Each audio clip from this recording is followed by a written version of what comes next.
RedditHub. They weren't just covered in drawings. The art pieces on them were full-on paintings. They were the same fantasy depictions she usually did, but the colors were so vivid. The clouds looked like fluffy pillows and the castles seemed great and infinite. Holy are these yours? They are, Spacegirl said softly. She stood up and took the plate of cookies from me, then moved it to her desk. It's soothing, she said after a while. Painting, I mean. I pick the drawings I like the most and I finish them. She spoke slowly, like she was carefully choosing her words. I almost felt like there was something that she was trying to avoid. I spotted a painting on the floor that looked like her father. The style was the same but the content was different. He was surrounded by awkward scribbles, and he looked completely and utterly terrified. Spacegirl looked down at it, but she seemed to disapprove of it. She turned it around so I wouldn't have to look at it.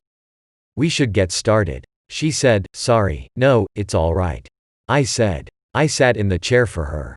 I'd like to hear about it. Spacegirl watched me from the corner of her eye for a moment, as if she doubted I was being serious. But eventually she sat down behind the easel and started to draw. Soon after that, she was talking too. I stayed long after she'd gotten what she needed for her sketch, just to talk. She told me that she'd always liked fantasy, and how she liked unicorns because they were simple but pretty. I hung on to every word, and I could have sworn I saw her smiling shyly as she talked. The portrait she'd done of me was something else entirely. Her work had always been beautiful, but this made me look transcendent. I wasn't entirely sure that I was looking at myself at first. There was something about the look on my face. There was a small, almost content smile there. The warmth it conveyed was almost Disney-esque. I love it, I told her. That's incredible, Spa. Megan. That's really great. You can call me Spacegirl if you want. She said. I don't mind the nickname. Not as much as I mind the people, at least. My awe quickly turned to shame, but Spacegirl didn't look upset. She just stared at me blankly like she so often did. No, not blankly. Her face might not have conveyed much emotion, but there was definitely some emotion there. I wish I'd been nicer to you, when we were younger, I said. Is that why you're here right now? Spacegirl asked. No. I'm here for the assignment. I mean, the art assignment. The portraits. She continued to stare. Did you pick me because you felt bad for me? She asked. No. I just thought it would be cool to work with you. Spacegirl didn't react for a moment, but then she just nodded. Okay. Her flat tone made it hard to know what she meant by that. She stood up and walked over to the portrait. Mom can drive you home if you need a ride, she said. I opened my mouth to say something else. I wanted to apologize, but I didn't know what. Had I offended her? Had I said something wrong? All right. Thanks. It was the only thing I could think of. See you tomorrow. With that, I left her. I was almost afraid to see Spacegirl the next morning. I drifted through my classes that day until I reached art, and when I did, I wasn't expecting what I saw. She had clearly been up late, but what she'd brought in stole my breath away. It was my portrait, but she'd done more with it than I thought possible. She'd painted over the sketch, turning me into something beautiful. Flowers bloomed around my brown hair and a crown of daisies, lilies and chrysanthemums adorned my head. The colors were so vivid, and I looked so at peace in it. Spacegirl was looking right at me as I came in, as if she was gauging my reaction. But all I could do was stare wide-eyed and in awe. When I looked back at Spacegirl, she was smiling at me. Her project single-handedly netted us an A on the project and got the privilege of being hung up outside of the art classroom. Of course I told her how much I loved it, and I remember the way she smiled when I did. I remember thinking that it was the cutest smile I'd ever seen. My portrait was up for barely even a day before Sasha had to make a comment. I'd been on my lunch, and had just gotten some fries from the cafeteria when she and Tanya ambushed me. Where's your flower crown? Sasha said, leave me alone. I said, brushing past them, but Sasha was out for blood. I always knew you were a little but now you've posted solid proof of it. We've gone and cracked the case, haven't we? So what happened? Did you go to her house and lick her? You must be a real good because she went and drew that for you. I tried to walk away from her, but Sasha and Tanya just kept following me. "What's wrong? Am I not pretty enough for you?" she snapped at me. "Maybe she only girls," Tanya said. I'll bet Spacegirl squealed like a pig when she came. I stopped dead in my tracks, and I heard Sasha stop behind me. I don't know what it was about what she'd said that me off so much. But those two had finally struck a nerve. I spun around, swinging my lunch tray as hard as I could. Fries were scattered everywhere, but although I was aiming for Tanya, I hit Sasha. She went down hard, and I'm not sure if she was even still conscious when she hit the ground. Tanya was on me in an instant. She slammed me back against a wall, and kept me pinned. She had size and strength on me, and there wasn't a thing I could do to stop her. Several other students grabbed at us. A teacher finally got involved and all three of us got escorted to see the principal. As we left the cafeteria, I saw Spacegirl in one of the halls, just staring at me. Naturally I got a 3-day suspension, but Tanya and Sasha were fine. Both of them said they'd just been walking and I attacked unprovoked. It was their word against mine. Sasha had a familiar eating grin on as she left the office with only a bruise on her forehead to show for her troubles, but there was a familiar look in her eyes. That same anger I'd seen last time I'd laid a hand on her, and something about it scared me. When I came back to school, I realized that I had every reason to be afraid. My portrait was missing. I wondered if they'd taken it down because I'd attacked Sasha, but the truth was a lot worse. "Someone took it," Spacegirl said. She was sitting in her usual spot in the library when I found her, sketching flowers in her notebook. "When?" "The day after you hit Sasha. I don't think anyone's found it yet." She didn't look up at me. Just stayed focused on her art. She didn't need to say it for me to know who she blamed. Who else would it be? I had half a mind to confront Sasha about it, but I didn't know if that would be a good idea or not. Sasha could easily just cry wolf. I wouldn't put it past her. In the end, it didn't matter. By the time I was headed to art class, the painting was back. But there had been some modifications made to it. The words had been painted across my portrait in bright red. I saw it from down the hall and could see some other students whispering amongst themselves beneath it. I didn't know what to say or do. But this felt like too much. The picture was taken down quickly, but the damage was done. Sasha had gotten her revenge, and it didn't stop with just the painting. Spacegirl looked different than when I'd seen her in the library. She seemed uneasy, and her eyes were red like she'd been crying. "I'm sorry about the painting," I said softly. She looked at me, before sighing. I knew she'd do something like that. She said, "I'm so used to it by now, that it doesn't bother me anymore." "I'm sorry she wrote those things about you, though. But you worked hard on that." I said, "I'd be upset too." She just shook her head. "That's not it," she said. She reached into her pocket, pulling out a crumpled-up piece of paper, then slid it over to me. Slowly I uncrumpled the paper, and my eyes widened as I recognized what was on it. It wasn't the same drawing, but it was close enough. It was a depiction of Spacegirl hanging herself, and me beside her. A caption read, "Wedding." There were so many in my locker. Spacegirl said, "This is what she drew in your notebook, when I returned it to you. This is what I had to take out."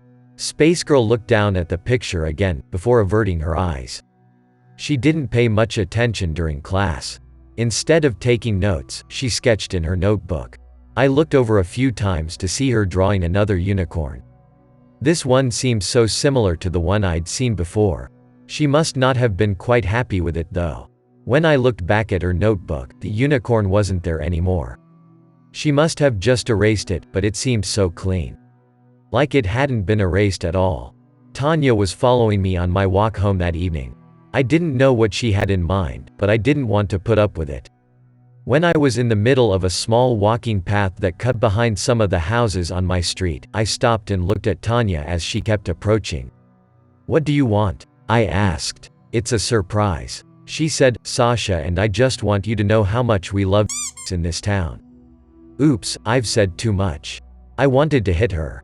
Dear God, I just wanted to hit her, but we both knew she could overpower me. Whatever Tanya had in mind, it wasn't anything good. She drew closer to me, unafraid of anything I'd do. "Come on, go home," she said. "Let's go check out your surprise." In a sudden horrible moment, I realized that Tanya was threatening me. I also realized that I couldn't outrun her. I couldn't fight her off.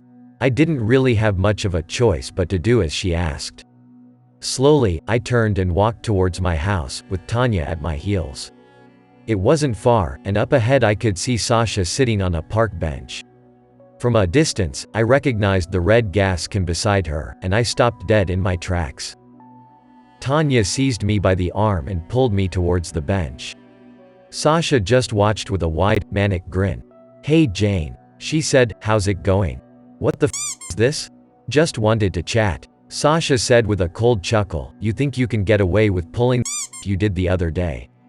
"No. You've been treating me like garbage for years, and for what? Because of Space Girl? You know who you're choosing, right?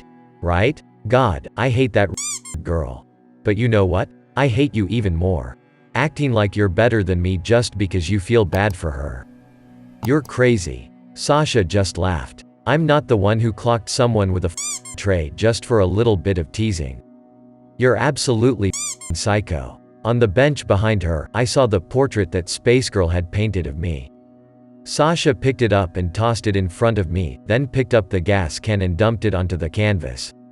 "You wanna be a I don't care. But I'm not letting you and your or put up.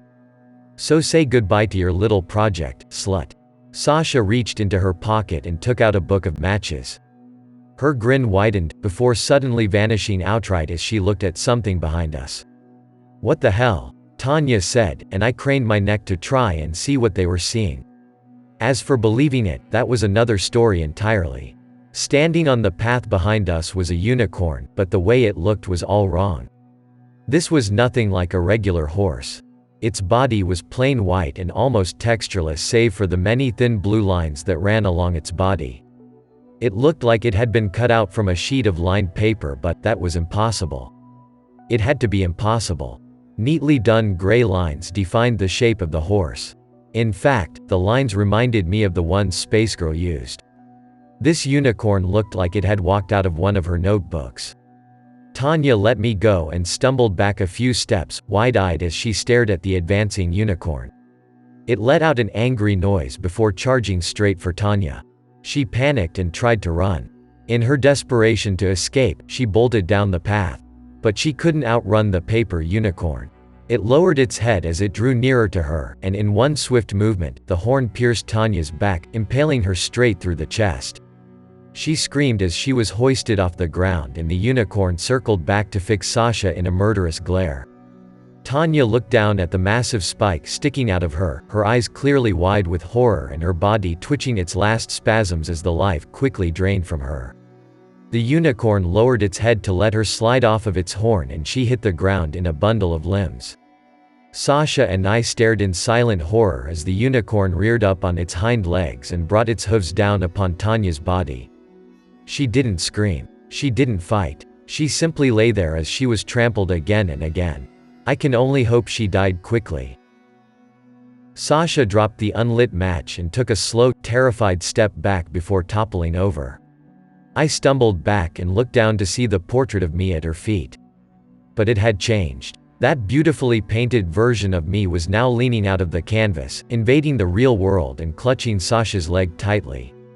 Still with that look of contentment on her face, I watched as the painted me slowly slipped back into her panting, and she took Sasha's leg with her.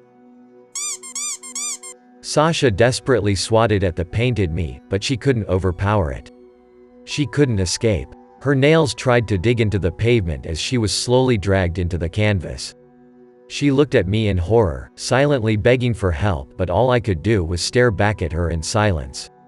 "Jane. Jane, help. Please. Please." The hands of the painted me reached up, seizing Sasha by the hair and forcing her down into the canvas. It was like watching something pull her underwater. 1 minute she was there, the next she was gone. I stood silent in the park, staring at the painting, then at the paper unicorn. The unicorn huffed before retreating off into the woods, and then I was alone. Slowly, I approached the painting and I looked down at it. It had changed and now it depicted Sasha, her mouth open in a horrified final scream. After some hesitation, I picked up the painting. I could return it to Spacegirl in the morning. They chalked Tanya's death up to an animal attack, and nobody ever found Sasha. I never asked Spacegirl about what I saw. I don't think even she knew the answer, although she certainly knew much more than I did. High school was 10 years ago though, and I've chosen not to remember as much as I can. I've got my own life to live now and I try not to ask so many questions. Sometimes I see paintings move, but I don't bother with a second glance and I never ask my wife about them. She doesn't like to talk about it and I won't ever force her. The painting of Sasha hangs in her studio at home, right beside the painting of her father. Sometimes I look at it and I wonder if maybe things could have been different, but I don't feel too guilty about it. I wouldn't feel too guilty if I heard another story about a suspicious trampling or animal attack either, but to my knowledge, there's been nothing of the sort. I guess I shouldn't be too surprised. I do my best to make sure nobody hurts my beautiful space girl. Thanks for watching. Did you like the video? Don't forget to like, comment, and subscribe. See you next time. R/Bye.